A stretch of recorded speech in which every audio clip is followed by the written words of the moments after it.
Good afternoon and welcome to the 2 p.m. news on OGTV. Doyinsola Ogunbadewa is my name. You can watch us live on Facebook at OGTV and Ogun State Television, on YouTube at OGTV Abeokuta, and on OGTV website www.ogtv.com.ng/live. For the latest news and reports, you can check us on these platforms: on X at OGTV, on Instagram, Ogun State Television, or you download the OGTV app on Apple Store and Google Play Store. The federal government has condemned the killing of 2 Nigerian nationals in South Africa amid recent anti-foreigners protests, warning that it could activate unspecified measures if the attacks and targeting of Nigerians continue. In a statement issued on Sunday, the spokesperson for the Ministry of Foreign Affairs, Kimiebi Ebiemfa, identified the victims as Emeka Charles Irengbo and Musa Yunanajo. According to the statement, Irengbo was reportedly killed by Suwannee Metro Police officers on June 28, 2026 in Sunnyside, Pretoria, during what it described as the use of gruesome interrogations techniques. Yunanajo, popularly known as Big Joe, was reportedly shot dead in front of his shop the same day in Woodbank, Pulamanga. The ministry said the same officers implicated in Irengbo's death were also allegedly responsible for the extrajudicial killing of another Nigerian, Emeka Matthew Andre Ekpeyong, in April. It expressed concern that Ekpeyong's case remains unresolved, with no arrests made despite the 4 officers involved being known to the South African Police Service. The federal government has dismissed claims that it spent more than 8 trillion naira outside the approved national budget, describing the allegation as false and a misrepresentation of the International Monetary Fund's IMF 2026 Article 4 consultation report. The Minister of Finance and Coordinating Minister of the Economy, Mr. Taiwo Oyedele, said the federal government does not operate a shadow budget and has not spent public funds outside of the constitutional and legal framework governing public finance in Nigeria. He explained that under the 1999 Constitution, public funds can only be withdrawn and spent in line with the Constitution and laws passed by the National Assembly. According to the minister, federal spending is carried out through duly enacted appropriation acts, supplementary appropriation acts, and other statutory approvals, while multi-year capital projects are implemented under existing legal provisions that allow such projects to continue across different budget cycles.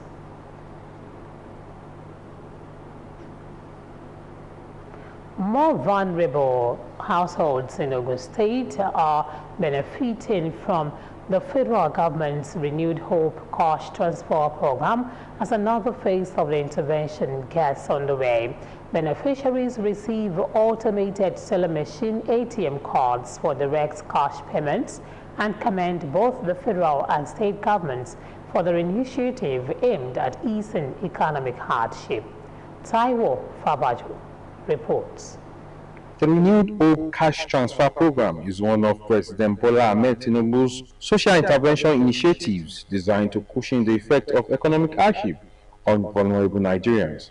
The program was launched nationwide in October 2023 with the federal government targeting about 15 million households for direct cash support. Since its introduction, several phases of disbursement have been conducted in Ogun State, with beneficiaries receiving between 25,000 and 75,000 naira, depending on household size and the phase of the program. The current phase involves the distribution of ATM cards to beneficiaries. The exercise begins in Odeda local government area, moves through Abeokuta South, and is now taking place in Abeokuta North.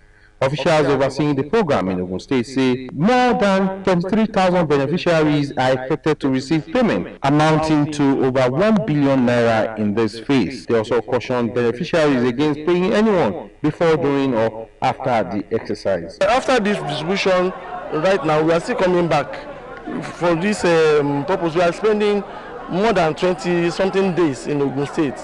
So they are still coming back for mop-up. We call it mop-up. We know that some of them will not be around when, possibly when this one is going on. So we are giving them second chance to come again.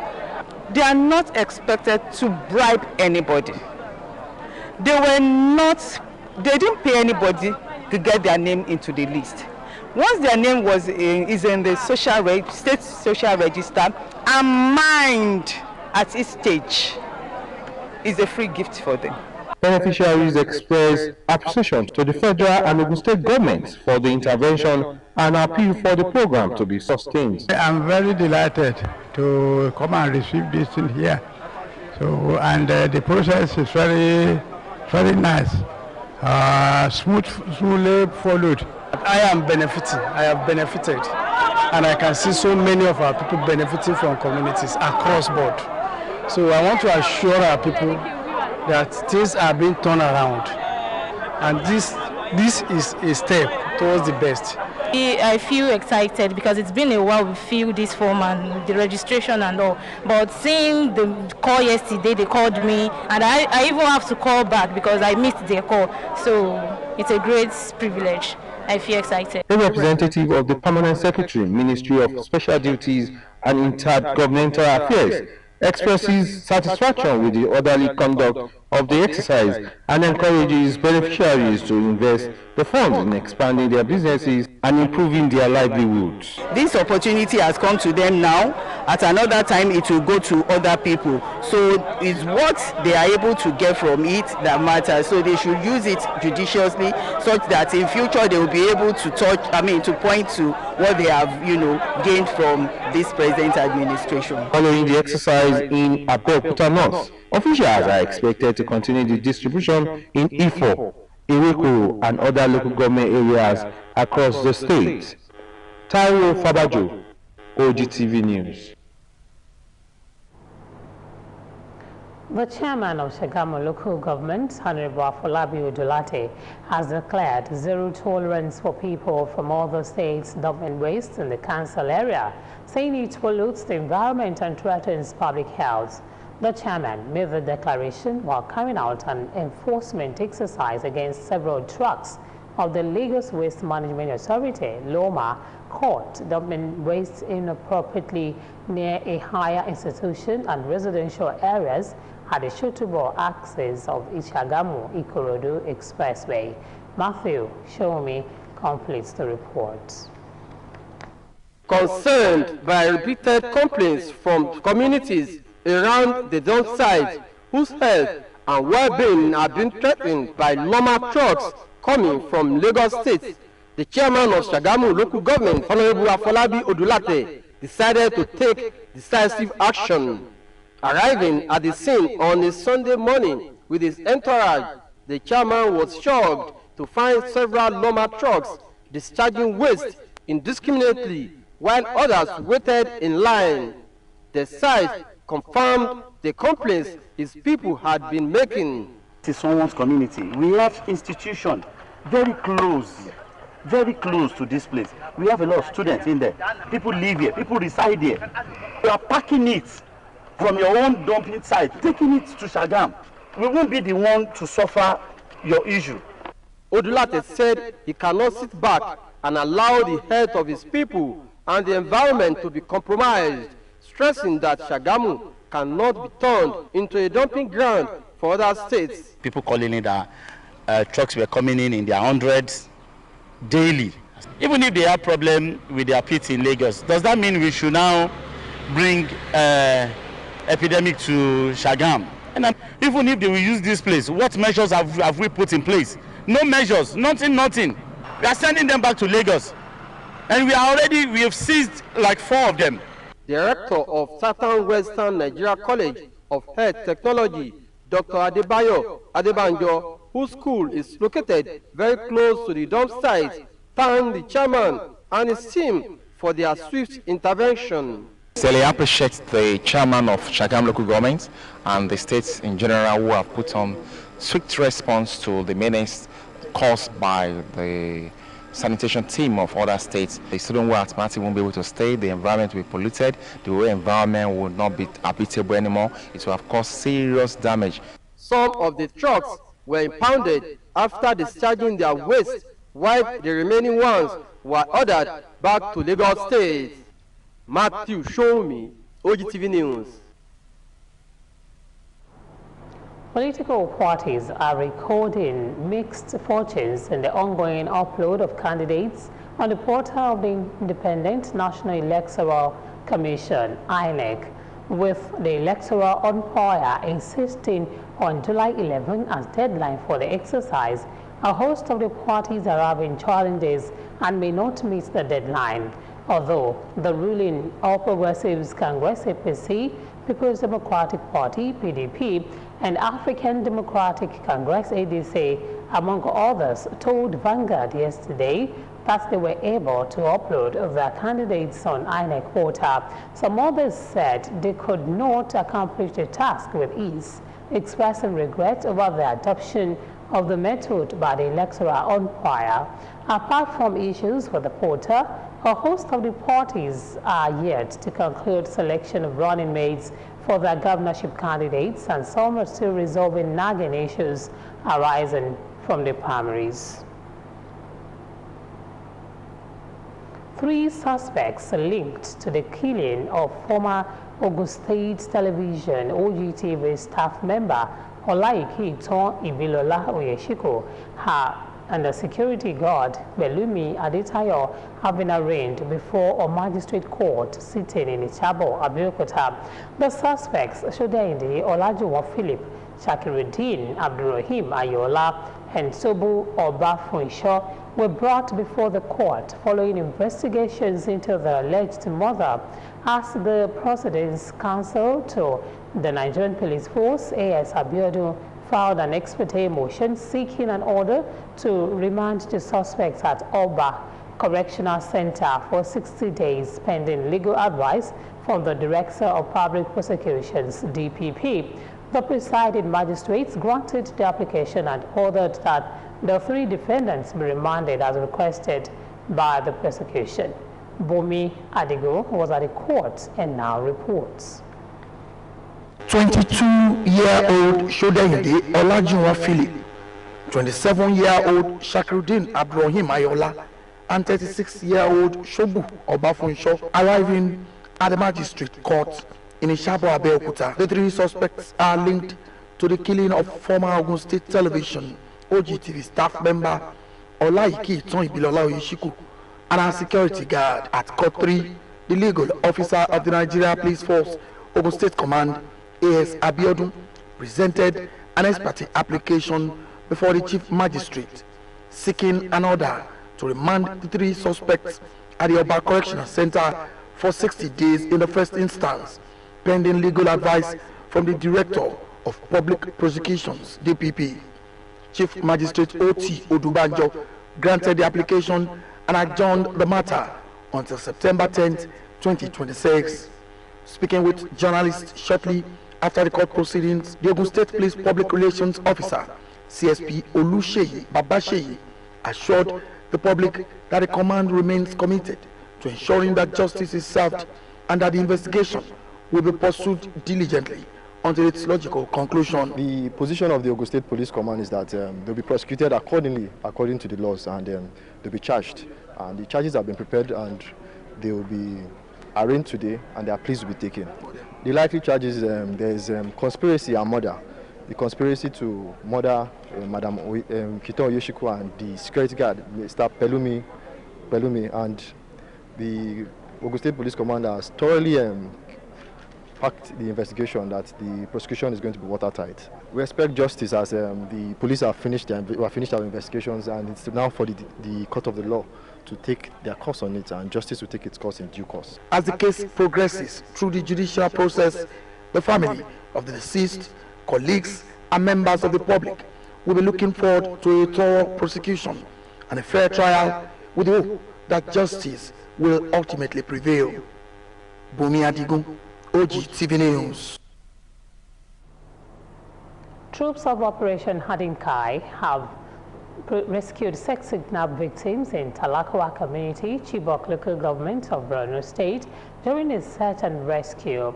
The victims, comprising 4 adults and 2 infants, were rescued following sustained air and ground operations supported by credible intelligence. Acting Media Information Officer Captain Mohammed Goni said in a statement that the rescue was part of the operation to recover the other abducted pupils of Government Day School in Lassa. She explained that those rescued in Chibok were abducted from Musa Askira Uba local government area in May this year. According to him, troops also recovered 50 rounds of PKT ammunition abandoned by the fleeing insurgents while exploiting the terrorist withdrawal routes. Ekiti State Governor Biodun Oyebanji has visited worshippers from Eda Oniyo in Ilejemeje local government area who regained their freedom after spending more than 2 months in captivity. The governor visited the survivors on Sunday at the Ekiti State University Teaching Hospital, Exod, where they're receiving medical treatment following their release on Saturday. Sharing details of the visit on his official handle, Oyebanji said he was encouraged by the survivors' condition, particularly that of a young child who had regained consciousness. The governor announced that his administration would bear the forecast of the victims' medical treatment and psychological rehabilitation. A 90-year-old woman, Mama Christiana Mojoyola Adeyi, and her 70-year-old son, Chief Steve Adesoya Adeyi, have been celebrated at a joint birthday ceremony, with speakers describing the occasion as a reflection of God's faithfulness, family values, and purposeful living. The event brought together dignitaries, family members, associates, and well-wishers who paid tribute to the celebrants' contributions to the society. Margaret Okunlola reports.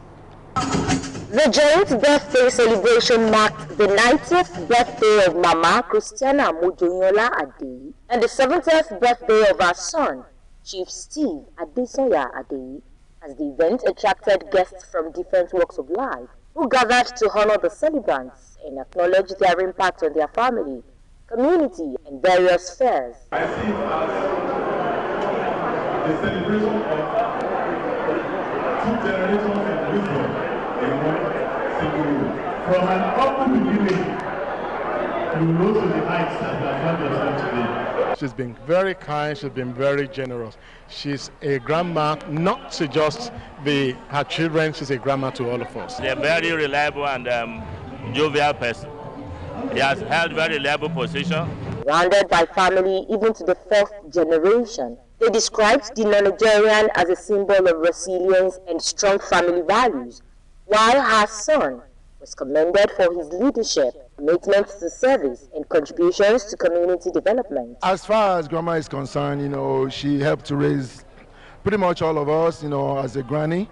And as far as daddy is concerned, he's a very supportive person. They are caring, so it's a good family to be in. My dad's a very hardworking man. He loves to help people, very caring. And grandma, oh my God, grandma is also the same. I think they got it from each other. They're great people, and they've come a long way. So I've learned that you should be resilient. It's a blessing. I feel blessed. I feel honored. I feel grateful. Guests of David Adeyi, a grandson to Mama Adeyi, and son to Chief Steve Adeyi, described the joint celebration as a testament to enduring family unity and generational continuity. When you look at David, you see the historical lineage of the Adeyis in him.